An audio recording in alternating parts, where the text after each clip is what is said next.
முக்கியமாக நீங்கள் சமீபத்தில் சேர்ந்தீங்க தமிழக வேட்டி கழகத்தில், எல்லாருக்குமே ரொம்ப ஆச்சரியமாக இருந்தது. நீங்கள் பாஜக ரொம்ப நெருக்கம், நீங்கள் சங்கி மனநிலையோட ரொம்ப நெருக்கமாக இருப்பீங்க, நீங்கள் வந்து மடத்தில் தான் வளர்ந்தீங்க, உங்களுக்கு ஆர்எஸ்எஸ் பின்னணி இருக்குது, நீங்கள் போனதுக்கு காரணமே தமிழக வெற்றி கழகத்தை எப்படியாவது பிஜேபி பக்கம் கொண்டு வருவதற்கான சாத்தியங்களை உருவாக்குவதற்கு அப்படின்னு தொடர்ந்து விமர்சனங்கள் வந்துகிட்டே இருந்தது. நீங்கள் தாவேக்காவை பிஜேபி பக்கம் இணைப்பதற்கு முயற்சி பண்ணுறீங்களா? கண்டிப்பாக கிடையாது. தலைவர் அவரை சிஎம் ஆக்கிறதுக்காகவும், ரெண்டாவது நீங்கள் வந்து நிஜந்தன் சார் எதை பார்த்துட்டு இது சொல்கிறாங்கன்னு இருக்குது. நீங்களே என்னை பல முறை இன்டர்வியூ பண்ணியிருக்கீங்க. நான் பேசுனது எல்லாமே கான்ஸ்டியூஷன்.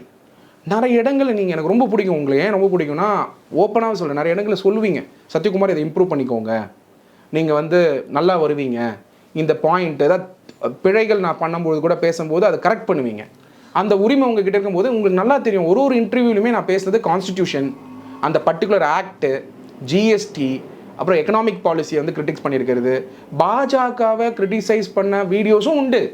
ஆனால் அதை யாருமே எடுத்து போட மாட்டேங்கிறாங்களே.